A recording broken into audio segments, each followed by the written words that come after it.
E hoje eu vou trazer, né, vou ter a honra de compartilhar com vocês como que nós criamos, então, narrativas que conectam, né, que se conectam e também ali atraem pacientes. Agora, oficialmente, vamos para a parte prática, certo? Então, vamos lá. Qual que é a diferença, então, de storytelling para narrativas? A principal diferença entre fazer uma narrativa e contar um storytelling é mais ou menos assim. Eu vou falar de um exemplo de uma forma muito simples para vocês. Narrativa é o fato, o que aconteceu. E o storytelling é o que aconteceu durante esse período. Então, se eu falo para vocês assim, por exemplo, eu fiz uma viagem de carro daqui de São Paulo até o Rio de Janeiro, por exemplo. Essa é a minha narrativa, certo? Agora, se eu parei para abastecer o carro no caminho, se o pneu furou, se a gente, né, foi parado pela polícia, se acabou o dinheiro no meio do caminho porque eles não aceitavam, né, no pedágio cartão de crédito, sei lá. O que aconteceu nesse percurso, nós vamos chamar de storytelling.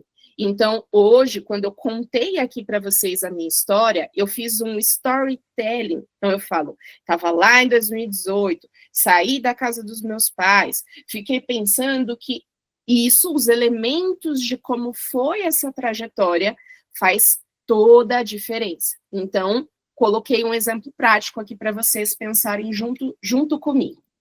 Então, eu sou psicóloga, terminei o ensino médio, eu entrei na faculdade, eu me formei e hoje eu atendo pacientes do mundo inteiro. Essa é a minha narrativa, a minha linha do tempo, certo? Mas o que eu vivi nesse meio, então, o paciente que eu ficava lá esperando 3 horas e aí ele desmarcava em cima de última hora, a minha insegurança de cobrar os meus primeiros R$120, inclusive, eu lembro, né, que foram meus primeiros R$150. Eu lembro que eu gravei o áudio do script que a gente tem de conversão, né, já estava dentro do Psi, eu fui lá, fiz para paciente, eu coloquei meu celular em modo avião, porque eu fiquei com medo da resposta. Tipo, eu fui lá, ai meu Deus, fiz.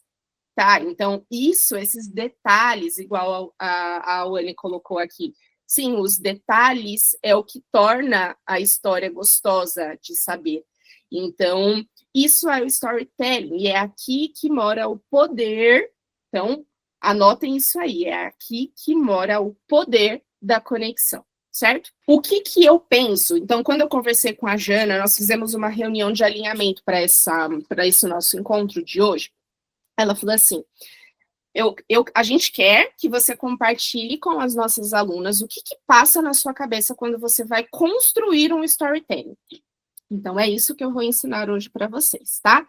Então, aqui eu coloquei 4 tópicos, certo? Então, qual é a crença da minha persona que eu vou ativar? Que emoção eu quero despertar nela? Que parte da minha história eu vou usar?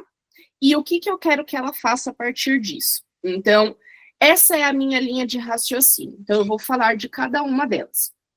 Quando eu falo qual que é a crença da minha persona que eu vou ativar, então, hoje, quando eu comecei a contar aqui para vocês, provavelmente muitas de vocês aqui, talvez seja a minha persona. Então, eu falei de dores específicas, de querer dar conta de tudo sozinha, de achar que é boa o suficiente em tudo, que não precisa dos outros, entende? Então, quais são as crenças da minha persona que eu vou ativar? E isso leva a gente para um lugar, para além das dores dela. Eu vou para um lugar mais fundo ainda. Não é só que ela é insegura. Não, peraí, ela acredita que não precisa de ninguém. Ela se sente muitas vezes sozinha porque ela tem poucos amigos. Entende? Quais são as crenças que eu vou ativar? E aí, quando eu falo de qual é a emoção que eu quero despertar naquela persona naquele momento, é literalmente assim. Eu quero que ela sinta vergonha, eu quero que ela sinta medo, eu quero que ela fique curiosa. O que eu quero despertar de emoção? Eu sempre penso qual é a emoção que eu quero despertar ali naquela pessoa. Então, eu quero que ela sinta insegurança. Então, eu provoco uma emoção. Vocês lembram da época do pique que eu falei? Então, como que eu conversava e descobria que esse cliente tinha filhos, por exemplo, eu vendia seguro também, vou pegar esse exemplo. E aí, eu falava que ele tinha que fazer o seguro pensando no filho dele. Eu despertava medo, o medo dele falecer, olha que doido, né? Mas, ó, o medo dele falecer e o filho dele ficar desamparado. Então, a gente desperta uma emoção ali para conseguir uma venda, uma captação. Então, é isso que eu quero dizer como despertar uma emoção ali na pessoa. E quando eu falo de qual é a minha parte de história que eu vou usar, é porque, lembra, as minhas narrativas sempre têm a ver com as minhas histórias, com a minha vida. Isso é o que traz ali intensidade, o que traz verdade para a história. Então, eu sempre faço esse link.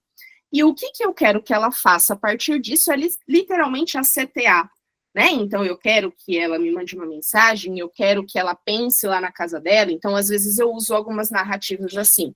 Eu só quero que você pense sobre isso que eu te falei. Eu quero deixar ela ali, pensando, lembrando de mim, falando, nossa, Gisele postou nos stories que... Entende? Então, o que eu quero? Às vezes, eu quero que ela clique no meu link da bio. Então, o que eu quero que ela faça é justamente esse lugar que eu estou trazendo aqui para vocês, certo? Então, aqui eu coloquei mais uma vez, narrativa sem verdade não funciona. Gente, não funciona.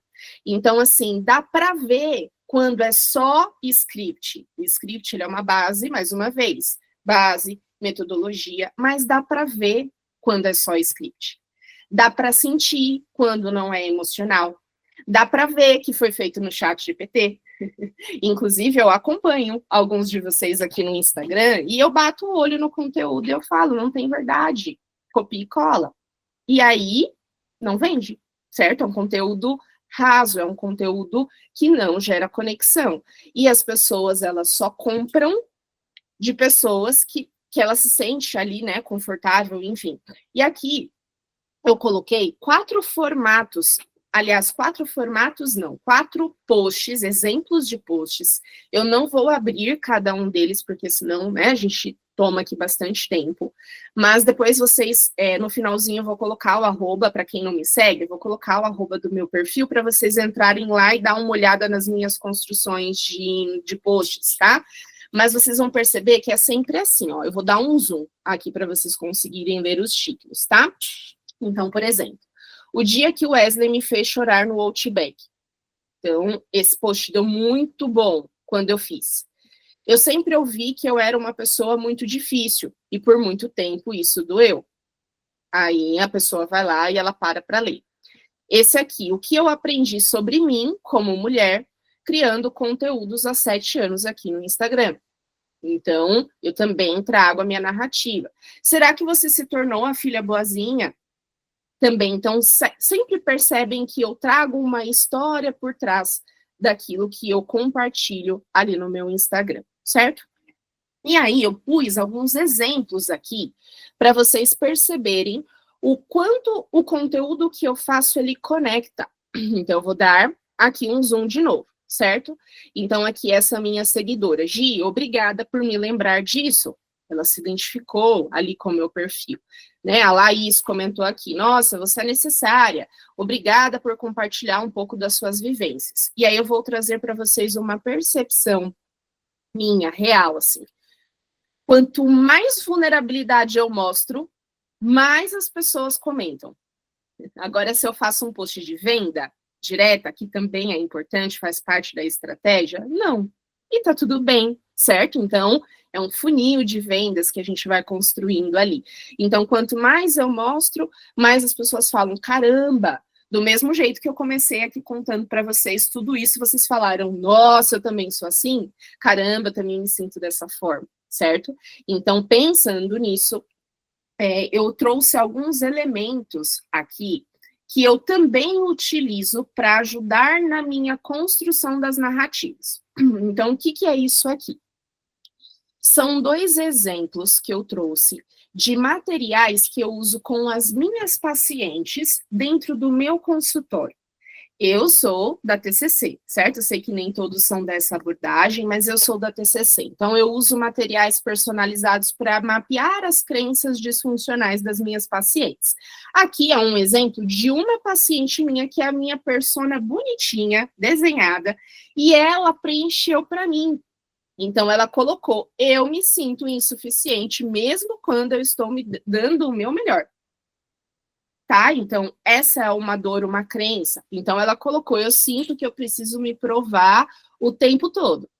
É uma crença da minha persona. Então, eu também uso os materiais, né, as informações do consultório, para eu ir aprofundando cada vez mais no conhecimento da minha persona. Ela tem medo de mostrar quem ela é e ser rejeitada, certo? Então, eu uso esse tipo de informação do consultório para me ajudar. Aqui também trouxe um exemplo para vocês. Então, em um dado momento, né, do atendimento aqui com a minha paciente, eu construo um material para fazer uma devolutiva para ela. Então, de mostrar algumas coisas do que eu percebi e tal. E aqui é um recorte de um dos materiais que eu criei para uma paciente minha, que também é a minha persona, né, de fora, de cabo a rabo, certo? E aí, o que eu sei da minha persona? Ela é essa pessoa forte, admirável, bem-sucedida, né? Porque ser frágil não é uma opção para ela. Eu sei disso. Eu sou assim. Então, aqui, olha a importância da gente falar, né, e tocar nesse ponto de ser a persona transformada.